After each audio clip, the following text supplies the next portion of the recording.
Hello viewers, welcome to my channel. என் பயணம் உங்களுடன். இன்றைக்கி டொமேட்டோ பூரி எப்படி பண்ணுறதுன்னு பார்க்கலாம். பூரியிலே கொஞ்சம் வித்தியாசமாக செஞ்சால் இன்னும் டேஸ்ட்டாக இருக்கும் இல்லையா? ஸோ நீங்களும் இதை ட்ரை பண்ணுங்கள். இதுக்கு 2 கப் அளவுக்கு கோதுமை மாவு எடுத்திருக்கேன். அதாவது கிட்டத்தட்ட 200லேருந்து 250 கிராம் அளவுக்கு கோதுமை மாவு. அது கூட 2 ஸ்பூன் அளவுக்கு வெள்ளை ரவை எடுத்துக்கலாம். கொஞ்சமாக உப்பு சேர்த்திக்கலாம். கூடவே 1 ஸ்பூன் அளவு மிளகாத்தூள், 1 ஸ்பூன் அளவுக்கு கரம் மசாலா, 1/2 ஸ்பூன் அளவுக்கு ஓமம் இல்லைன்னா நீங்கள் சீரகம் சேர்த்திக்கலாம். இப்போ 2 தக்காளியை நல்லா அரைச்சி இது கூட சேர்த்திட்டு 1 ஸ்பூன் நெய் விட்டு நல்லா சப்பாத்தி மாவு, அதாவது பூரிக்கு நம்ம பிசைவோம் இல்லையா, அந்த பதத்துலேயே நல்லா தண்ணி தெளித்து கெட்டியாக பிசைஞ்சு விட்டுக்கலாம். பூரிக்கு கெட்டியாக பிசைஞ்சு விட்டோம்னா நல்லாயிருக்கும். சப்பாத்திக்கு மாவு லூஸாக இருக்கணும். ஸோ நல்லா கொஞ்சமாக தண்ணி தெளித்து கெட்டியாக பிசைஞ்சு விட்டுக்கலாம். கெட்டி மாவு பதம் வந்ததுக்கப்புறமா இந்த மாதிரி உருட்டி எடுத்து வச்சுக்கலாம். மேலே கொஞ்சமாக எண்ணெய் தடவி வச்சுக்கலாம். 15 நிமிஷம் கழித்து இந்த மாவை பெரிய உருண்டைகளாக டிவைட் பண்ணிக்கலாம். ஏன்னா பெரிய உருண்டைகளாக போடும்போது நம்ம அச்சு வச்சு வட்டமாக கட் பண்ணுவோம். அப்போ ஈஸியாக போடுறதுக்கு வசதியாக இருக்கும்.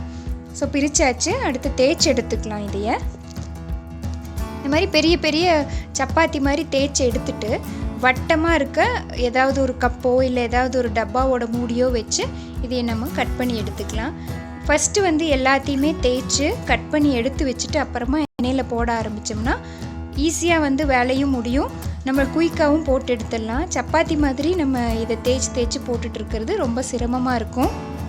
ஸோ இந்த மாதிரி எல்லாத்தையுமே போட்டு எடுத்துக்கலாம். அடுத்து வாணலியில் எண்ணெய் நல்லா சூடானதும் இந்த பூரிகளை போட்டு ஃப்ரை பண்ணி எடுத்துக்கலாம். லைட்டாக இந்த மாதிரி வேவ் பண்ணி விட்டோம்னா நடுவில் அப்படியே பஃபியாக வரும். அடுத்து திருப்பி போட்டு நல்லா ஃப்ரை பண்ணிக்கலாம். இதே மாதிரி எல்லா பூரிகளையும் போட்டு எடுத்துக்கலாம். எப்பவுமே ஒரே மாதிரி யூஸ்வலாக பூரி சப்பாத்தின்னு செய்கிறதுக்கு இந்த மாதிரி ஒரு ஃபியூஷன் பூரி ட்ரை பண்ணால் நம்மளுக்கு டிஃப்ரெண்ட்டாகவும் இருக்கும். முக்கியமாக அந்த ஹெல்த் பெனிஃபிட்ஸும் கிடைக்கும். மேக்ஸிமம் குழந்தைங்க ஒரு சிலர் தக்காளினாலே எடுத்து வச்சுருவாங்க, ஒதுக்கிடுவாங்க. அப்படிப்பட்டவங்களுக்கு அதனோட பெனிஃபிட்ஸ் கிடைக்கிறதுக்கு இந்த ரெசிபி ரொம்பவே யூஸ்ஃபுல்லாக இருக்கும். தக்காளி புவர் பீப்புள்ஸ் ஆப்பிள்னு சொல்லுவாங்க.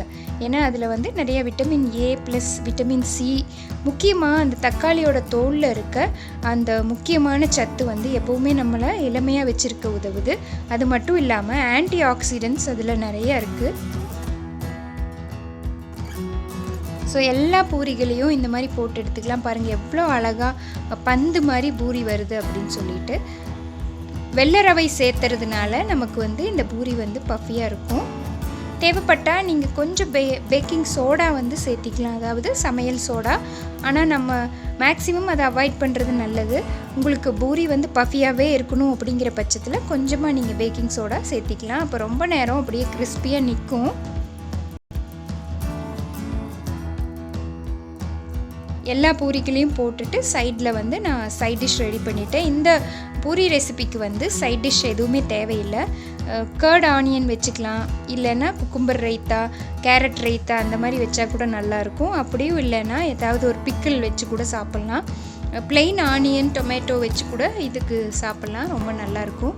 கடைகளில் அதாவது ஹோட்டல்ஸ்லாம் தருவாங்க இல்லையா, வெறும் வெங்காயம் அந்த மிளகாத்தூளெல்லாம் போட்டு அந்த மாதிரி வச்சு சாப்பிட்டா கூட ஆனியன் சாலட் கூட இதுக்கு ரொம்ப பர்ஃபெக்டாக இருக்கும். ஏன்னா இதுலேயே தக்காளி கொஞ்சம் கரம் மசாலாலாம் சேர்த்திருக்கிறதுனால சைட் டிஷ்ஷே தேவையில்லை.